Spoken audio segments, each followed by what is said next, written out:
So welcome everyone to session 2 of Living Your Best Life. I'm glad to see that there was a few people who came last week who came back again, which means you got something from it.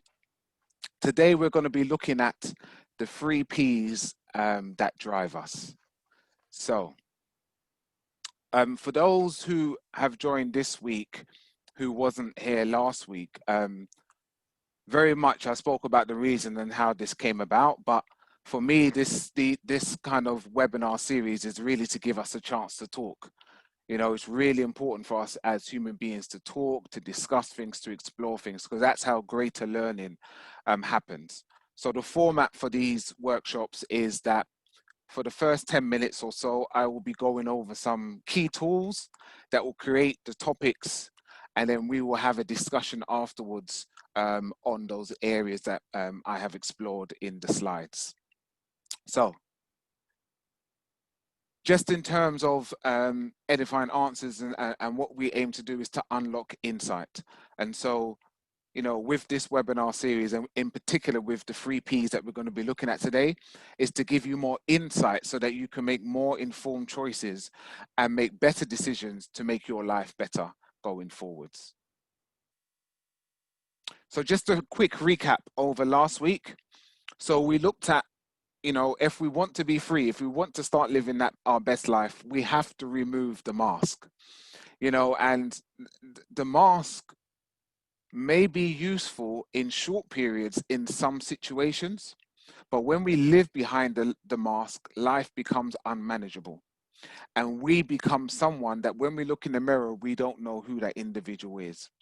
And it can cause a lot of internal conflict and anguish because it creates cognitive dissonance. And so we looked at what that is, and we looked at the kind of mental conflict that people experience because their values don't line up with their behaviors, and their behaviors don't line up with their values. And so what happens, it causes psychological stress because people are going against and doing things against their core values that are what they stand for. And so we had a discussion around that, and people had ideas of what they want to do going forwards. So that was last week. So if anyone did miss it, you can go onto my YouTube channel. It is up there, laying the foundations, which was the first title of the first session. So you can go up there and catch up if you did miss it. And also subscribe to the channel. So the first P that we are going to be looking at today is passion. You know, what is your passion? What is it that you love to do? What is it that, you know, drives you and inspires you and gives you enthusiasm? You know, and as the saying says there, do it with passion or don't do it at all. And one of the things that I find with many people is that the reason why it's so hard for them to do things and move forward is because they're not doing things that fuel their passion. So what do I mean when I say passion? The meaning for passion is a desire, a drive, enthusiasm towards something that either motivates you or challenges you. And so we have to have passion around the things we're doing. We have to have something that's an internal motivation to make us to want to do that thing that you know that we need to do, or to overcome that challenge that is facing us.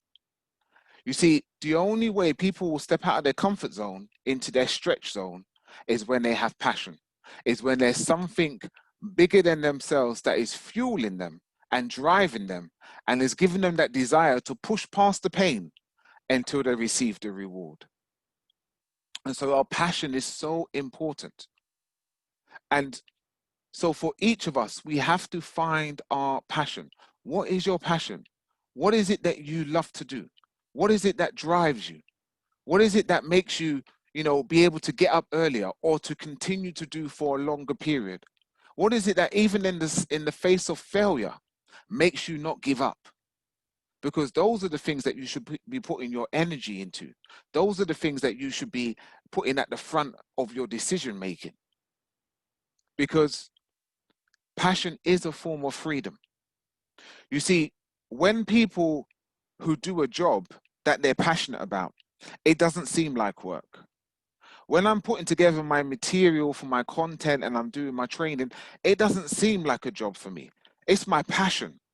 And my wife makes a little joke about this, and she calls my computer my second wife.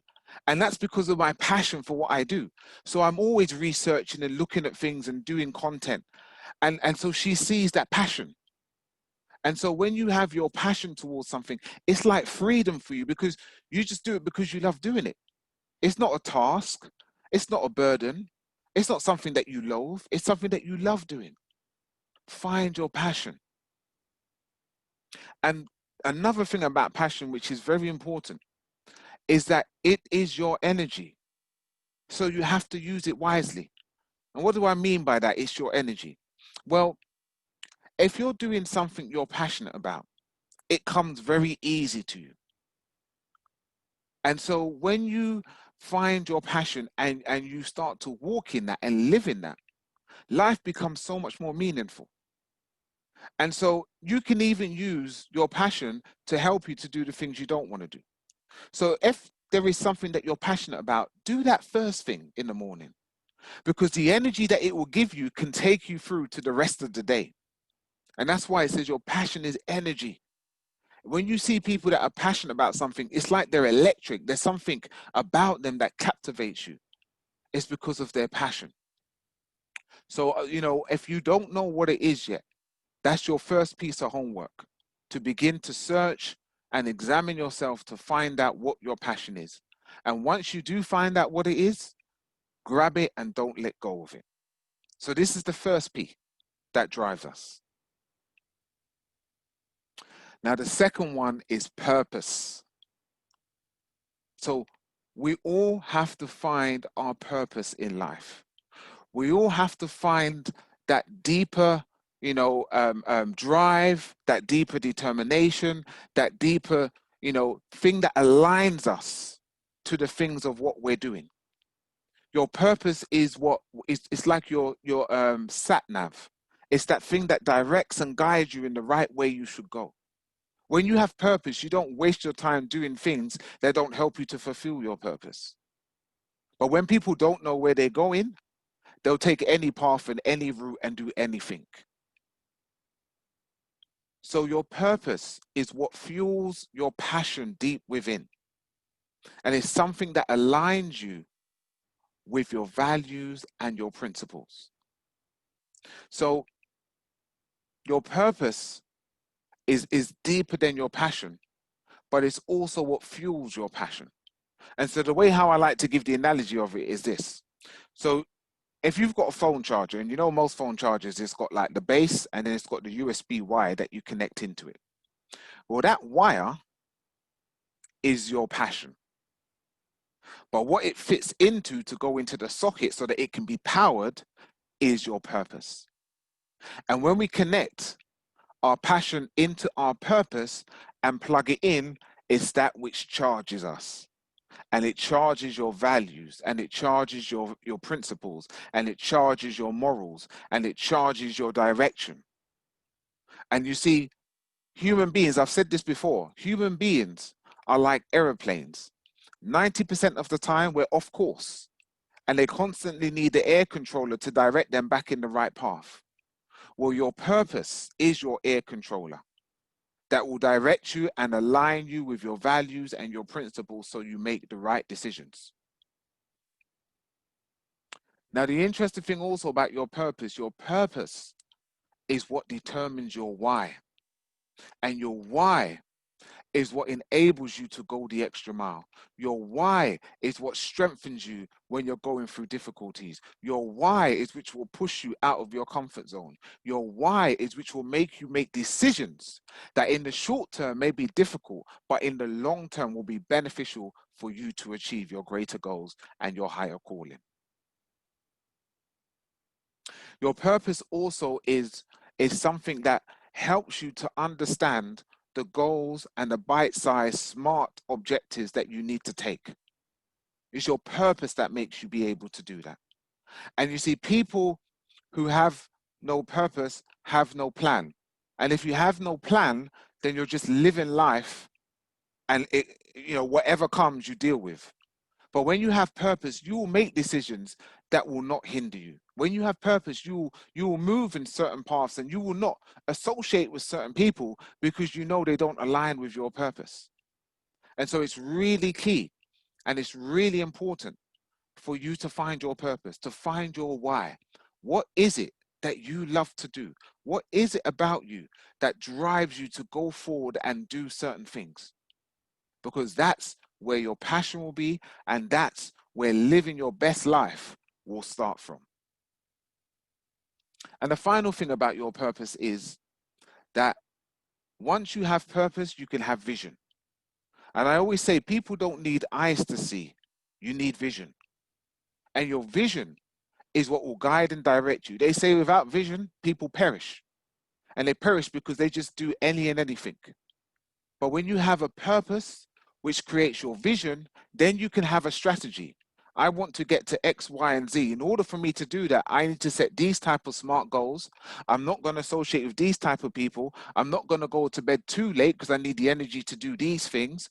I'm going to eat a certain way so I have the energy to empower me to do those stuff that I need to do. You see, once you have a vision, you can then have a strategy that directs your paths. And out of that strategy, it then forms a structure and a culture. And so if you can imagine, whenever you've walked past or driven past where they're building a new building or a new structure. And if you notice for a long period of time, you may drive past there and notice like nothing's really happened. And then one day you'll drive past or walk past and it's almost done. And you think, how did they do that? Do you know why? It's because for a long period of time, they will lay in the structure and the foundation. And once you've done that, that's 70% of it. And once you've done that, the end results will come quite quickly. And so in your life, have purpose. That is the structure. And once you have that firmly cemented and you've got your vision, it will direct and guide you so that your building, when it's finished, will not only stand the test of time, but it'll be beautiful and people will always want to look at it and be admired when they see it. Have purpose. The third and the final P that drives us is perseverance. The ability to go on in spite of the pain, in spite of the failure, in spite of the difficulty. Perseverance. It's a tool that is vital for anyone to achieve success. Every single person that you can think about or that you're admired by or who you admire, had to have perseverance to get to where they wanted to go. So perseverance is about the grit, the tenacity, and the determination to not give up until you achieve your objective. And I'll say this, one of the richest places on earth is the grave. And why would I say that? Because there is so many people who gave up on their dreams, on their goals, on their passion, and on their purpose, and died never birthing that thing that was within them. And so there is so many great dreams, so many great ideas, so many great purposes that are laying dormant in the ground because they died with that individual. And I want to encourage every single one of you today, do not become another statistic. When it's the time for you to give up the ghost and to transition from this life, let you do it knowing that you did everything that you set out to do, that you lived by passion, that you lived out of your purpose, and you persevered and overcame every difficulty that came your way. So we need to have perseverance. And perseverance looks like this, because what many people don't realize, in order for maturity to be completed, there must be a struggle. A struggle is needed for maturity to be completed. And so it's when we're going through difficulties, whether that's physical, whether that's mental, whether that's emotional, those things are needed to build us up and to strengthen us. And it's in us being strengthened because we persevere. that we are able to lift that boulder of success from that bottom step to the finish line. And so it's really important that when we're going through difficulties, that's never an excuse to stop. You can rest, but that's never an excuse to stop. The more that you persevere is the greater you become. The more trials and tribulations that you face is the stronger your character is. And always remember, if you buy a brand new pencil that has never been sharpened, it's of no value. It cannot do what it's meant to do. You can try and write with it, but there'll be no writing that can come out of it. But once you sharpen it, and that sharpener is the tool that makes you who you're meant to be, and that is the perseverance. So just remember, whenever you're going through difficulty, tell yourself, I'm just being sharpened so that I can be used for all that I need to do and become. So the struggle makes you stronger, and we have to always remember that. And that can be difficult in the moment. But afterwards, in hindsight, when you look back, there's some struggles that I've gone through in my life. And in the moment, I really wished it was gone. But when I look back now and I see that the character that it made me become, I'm thankful for those struggles. I'm thankful for those challenges. And I'm thankful for those hard times that brought me to my knees, but created the character that I am today. And I love this quote. Perseverance is falling 19 times and succeeding the 20th. And so with whatever struggles you're going through, if there's something that you failed and you failed backwards and you failed sideways, fail forwards now. And just remember, whenever you lose the game, don't lose the lesson. Every time you continue to go, you're going forward more educated and stronger as an individual. So remember, perseverance is paramount for you to be successful and to live your best life.